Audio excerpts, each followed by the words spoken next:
Takže čauky, vítejte u dnešního vlogísku. No a dnešní vlogísek bude celkem dost zajímavý, protože zaprvé Dixie má narozky, dneska slaví 17 let, takže to s ní pořádně oslavíme. A až na to, že teda byla trošku přichvácená, tak dobrý, takže ji vezmu na krátkou procházku, udělám mi nějaký dort z mrkviček a prostě takhle. A za druhé, Karok v pastvině ztratil ohlávku. Prostě on má takovou zelenou ohlávku, takovou jak když prostě stájovku a mají v pastvině.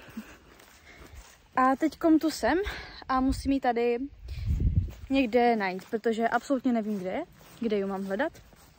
A je prostě zelená, takže to tu asi bude na dlouho, takže první jdu hledat ohlávku a potom vezmu vlastně Dixie na tu procházku. Takže tak, no, nevím, co bych tomu ještě řekla, asi možná pak ještě i Karoka vezmu na jízdárnu, nějakou buď vylonžu nebo nějakou práci ze země. Ještě uvidím, ale to fakt jako uvidíme, jestli to stínu. Takže jdeme.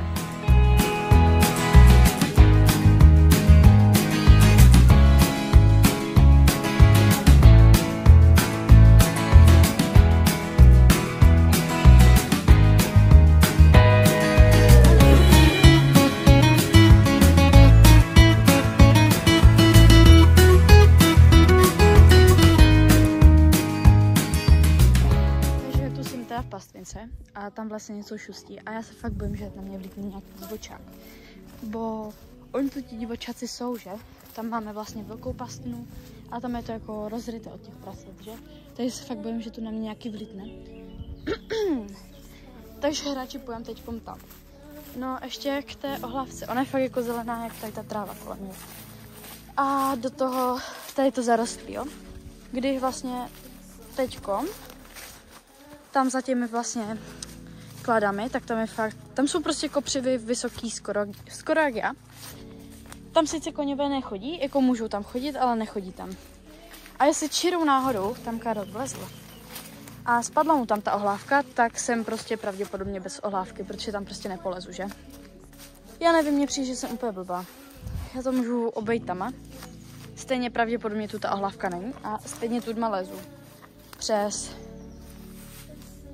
úplné pouští, nevím. Au, úplně zbytečně. Kopřivy tuto jsou. Moje poslední záchrana je skok. Takže tam jsou koníci. Tam se pasou, ti, co už jako dneska pracovali. A jo, to jsou oni. Teď jsem se musela ujistit. Potom tam se pase ta Dixie. Ta tam má pauzu. A tady na téhle straně jsou jakože zbytek stáda a pasou se tu.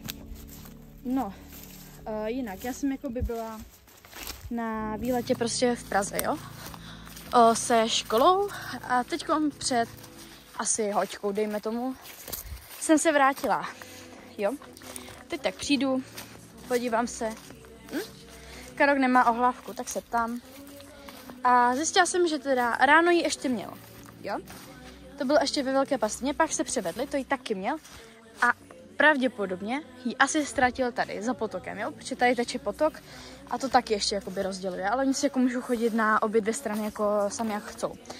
Takže asi to je na téhle straně, jo, tam je normální tráva, tam jsem mohla jít, ale je to prostě tudma, ale to je teď jedno. Takže teď se úplně do přístřežku a pak se ještě podíváme, jestli se někde nedrbal o strom nebo něco, fakt nevím, takže teď jdu hledat. A snad ji najdu. Jsem chtěla říct, že pro vás chystám video na YouTube. Podle mě příští týden by to asi mohlo být, dejme tomu, ještě to musím natočit, jo. A to jsou otázky a odpovědi, vlastně na Instagramu jsem dávala prostě možnost se zeptat, takže prostě budu dělat otázky a odpovědi, to je všechno, co jsem chtěla říct. A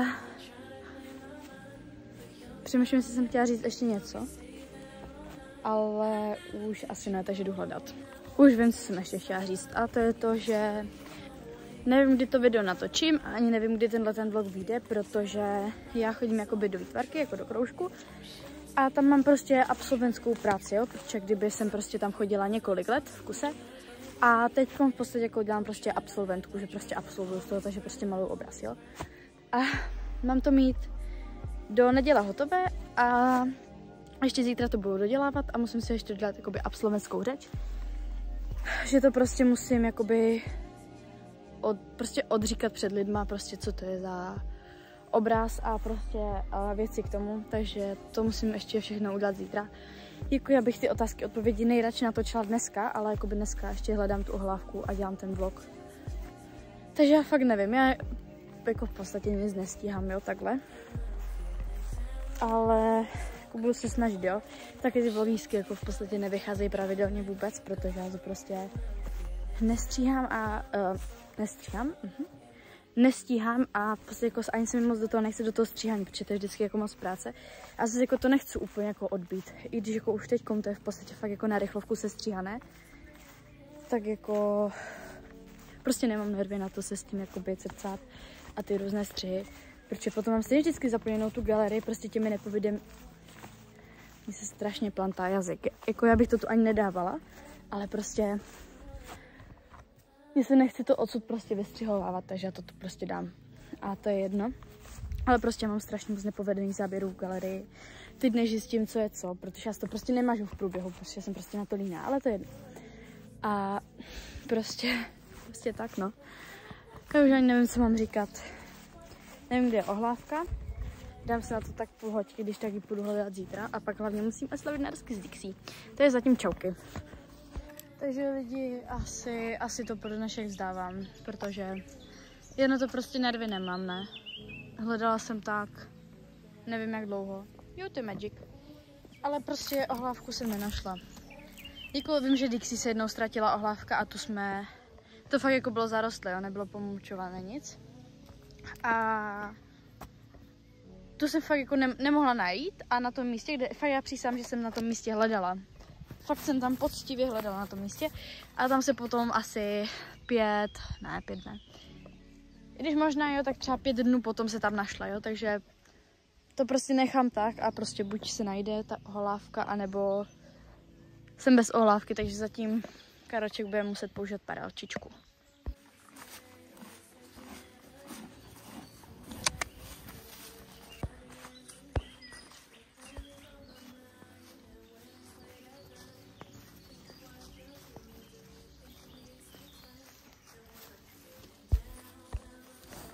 Ahoj, Karísku.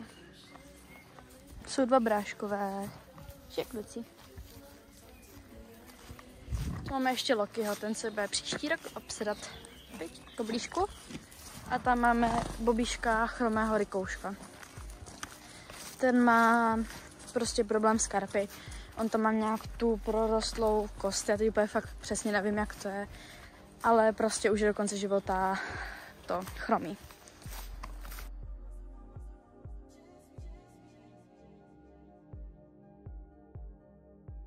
Teď jdem Dixie pro dort. A ještě tam dám nějaké kokínka a jdem to oslavit. Jdem na to.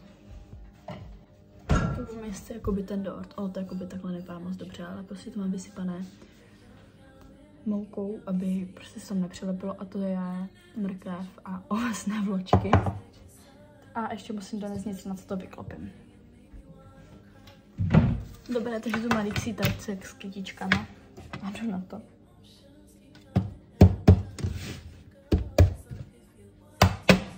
Oh. To zkusím stěrkou.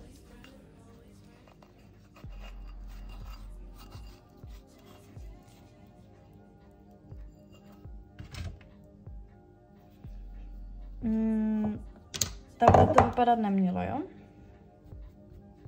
Trošku víc mouky. Oh. To musím uprášit.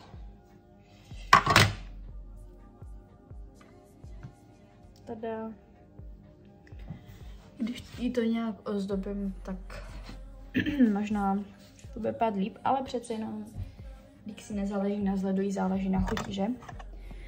Takže to ještě nazdobit. Já vím, že se něco chystá, už se kouká, že Dixie. Tak, tuto je, ještě jsem na okýnka, mysli a... Ne! Tak musíme opravit. Dobrý, to nevá. Tak, Dixínko. Všechno nejlepší k narozenínkám. Jdem?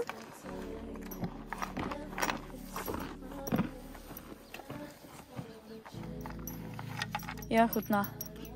Asi.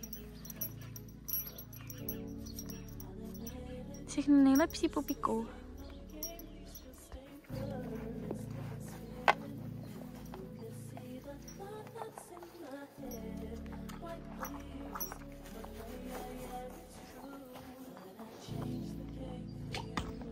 Tak, Dixinka už si svůj dortík zbaštila a teď půjdeme na procházku na kopec, protože se musí hýbat.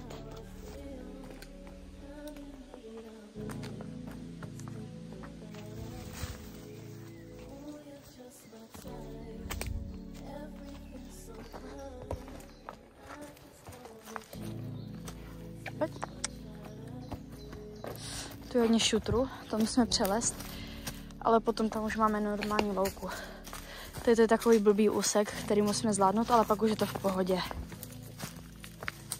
Teď je to dneska už podruhé, jsem chytla totální heart attack. On vždycky vyletí nějaký pták z křoví a já z toho strašně leknu. Ale strašně. Jako mám naštěstí Dixie, že? Ale nebudu na chromou Dixie někam skákat, aby jsme běželi domů, kdyby tady bylo prase. Takže se spolehnu na svoje nohy a Dixie asi taky bude muset. Ale teď jsme na louce, takže na pasu nafotíme nějaké fotečky a půjdeme domů.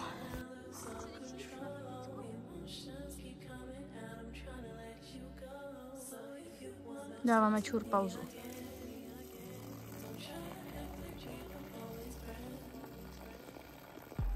Dixu Lindu jsem napásla, jdem pomalinku domů.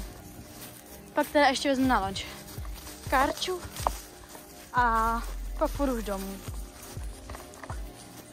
Takže Dixie už popá trošičku mysli, co jsem jí tam dala. Teď ji tu pustím, nechám ji se pást a jdu si pro Karču.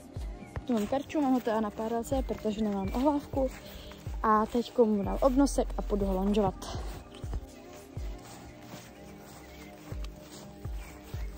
Jdeme čistit.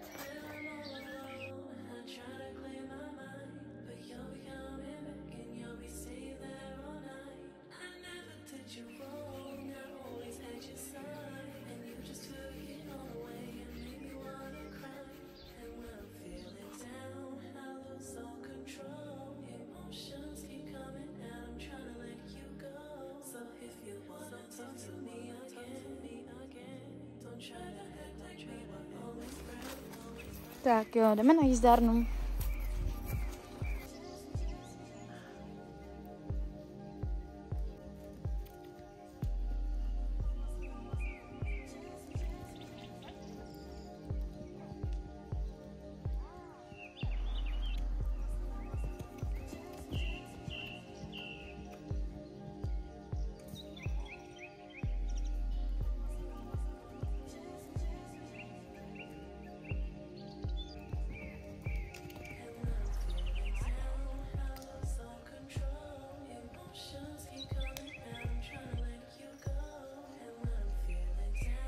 Takže Karčulda má odpracováno, vylonžovala jsem ho krok sval na pohodičku. Teď, jak jsem byla pryč a neměla jsem čas, tak zase si musím pomalinku dostat do formy a za chvilku zase můžeme začít pomalinku jezdit a posunout se zase dál. Takže teď ho vykrokuju tady na jízdárně a budu ho ještě nakrmit. Takže ještě jsem dala krmení Karočkovi, teď už vlastně papá takhle. No a tohle to už je vlastně konec vlogísku, pak už ho vlastně zavedu a to už nebudu natáčet. Takže zatím čauky.